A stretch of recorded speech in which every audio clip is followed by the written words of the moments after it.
What's going on? This is Coach for Live Fitness. I want to talk to you about something very, very serious, something that is very sneaky, that works its way into your mind, into your environment, that has been working on it for such a long time, and it is so camouflaged that you just don't even know, right? It's an energy drainer that will distract you, it will affect you, it will keep you from focusing on you and on your goals and on your fitness and your health and your performance. So, and what this is it's clutter, and it is the physical and the mental clutter that we see, that we feel internally, externally, every day, and it is sabotaging your fitness goals. All right, so we don't even know that it's there. It's taking that long, and it's in your car, it's in your office, it's in your home, it's in your garage, it's everywhere in your home office. It's everywhere that is around you, and it will distract you. Right? And you have to step over it, you have to move past it, you have to dust over it, right? And it's just there. And it takes up space that should be used for other things, right? Like it should be taking up space that could simply be emptied and kind of provide a space of serenity, right? And the reason why this is so important is because a clear mind needs to have a clear, focused environment. If you're like me, then it's very, very obvious that a cluttered and dirty environment will literally affect me. I cannot, or I struggle to sit and focus on the work that I have on hand, particularly if I'm in the kitchen. What has to happen first is the dishes need to be put away. There needs to be space. I can have room, etc. If I'm typing on my computer and working on work stuff, I've got to have these clear space, right? So it directly affects me and my progress, my success. And so what happens is it leaves less energy for me to focus on my goals. It leaves less energy because it's always demanding to be dealt with, right?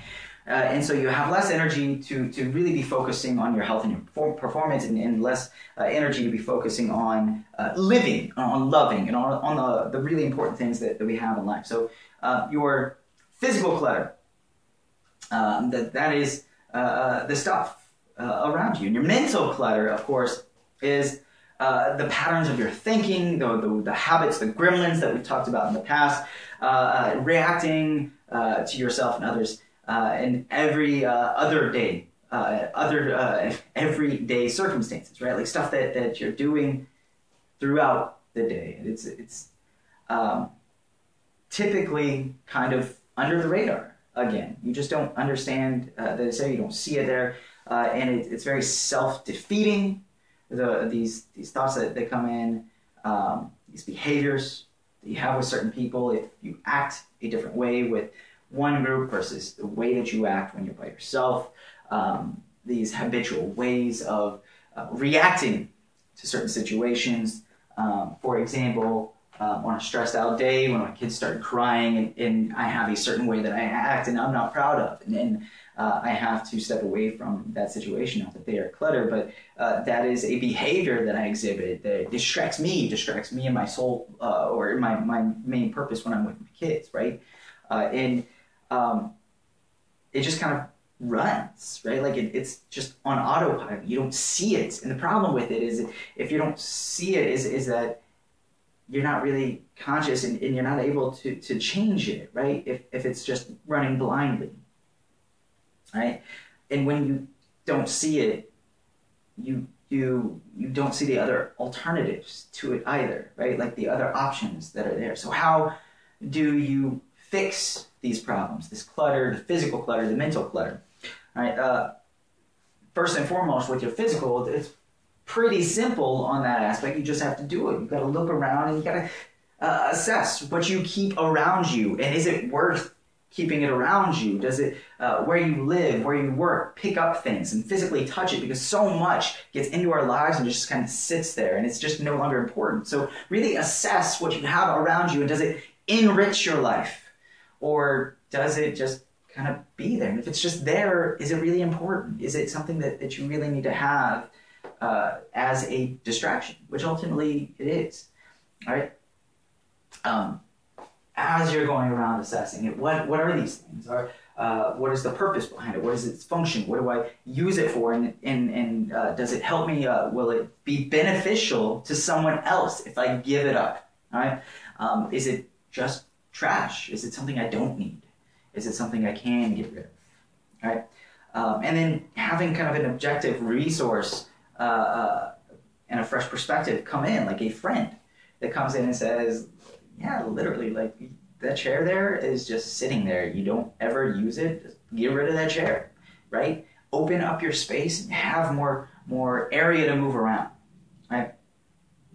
And then, of course, this happened to me just last night. We acquired a bunch of glasses and plates that I think are really ugly. We won't use, and it's just going to take up space, so we need to get rid of it, right? So think about things before you acquire it, right? Because it will affect your environment in one manner or another. But the mental clutter is something that I struggle with daily myself. And I think this is something that a lot of us do. So you're not alone if this is you. And one of the biggest keys to it is to become aware of your mental clutter as well. So when you feel yourself exhibiting these behaviors, when you feel yourself getting into these situations, when you feel yourself stepping over that line that you don't want to be crossing, first stop, right? Slow down, take a break, and assess the situation, right? We have a saying in the fitness industry: if you're not assessing, you're guessing. And that's why we're so passionate about the way that you move, what you do, how it's performed. Because if you're not assessing, you're guessing, right? You need to assess what's going on in the environment around you. You need to assess what's going on in your mind. How you do that is, again, does it enrich my life? These thoughts, or these behaviors, does it help me? Does it benefit me? Does it benefit others? Do I have other options? What are my alternatives? Right? I'm hanging out with this person right here, and I don't think that it's a very good influence. Maybe now, maybe just not right now, maybe not ever. Right? So what do I need to do in order to cut out this situation? Do I have other options? I can go away, I can go home, go do something else for a little bit, maybe come back, see how things are going. Maybe they're just in a bad mood and that negativity is feeding into my life. Or maybe they're just a negative person.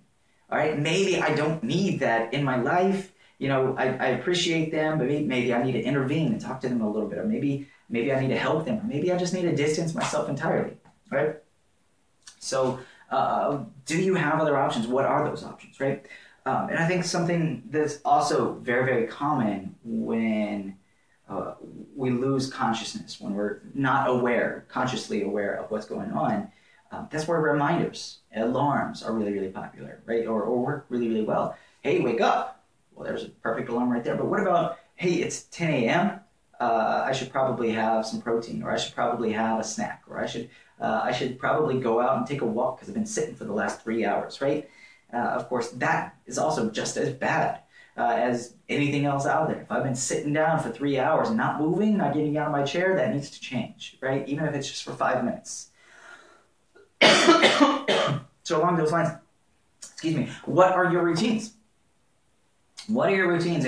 And like plan out or reflect on what you do. Bedtime, morning time, noon time, right? What do you do in the afternoon? What do you do late afternoon?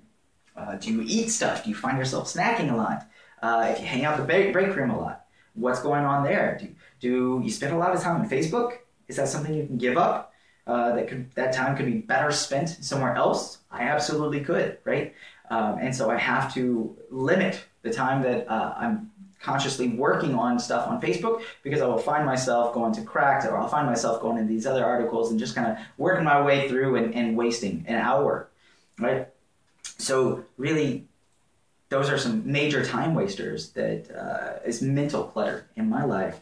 And sometimes it's just a procrastination, right? Like we hop on Facebook because we don't want to deal with something. There's something kind of underlying that we really need to focus on at heart. And that's usually where procrastination kind of lies. Is there's something there that we don't want to do, right? For me, it's cold calling. I hate cold calling. Thankfully, I don't have to do that much anymore.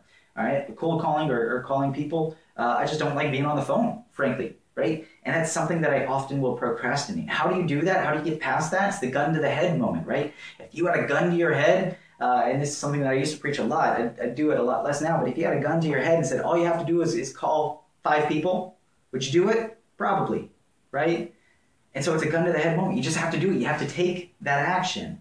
Not because your life depends upon it, but because that's really what you need to do, right? You do what you do because that's what you do, right? And that's about as easy as that gets, right? You just have to do it. You have to exhibit that action. We all have stuff in our life we don't want to do, but we still do it. We preach that to our kids all the time. I don't want to clean up my room. Well, too bad. You're going to have to clean up your room anyways. Well, the same goes for us, right? Too bad. You're going to have to eat better. I don't care that you don't like vegetables, or I don't care that you don't want to work out tomorrow. Like, that doesn't matter. You're going to have to.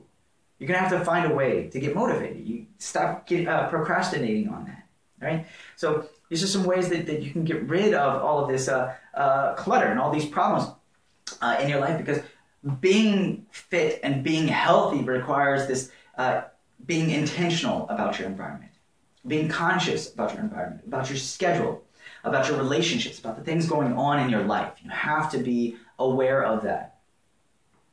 It's Coach Will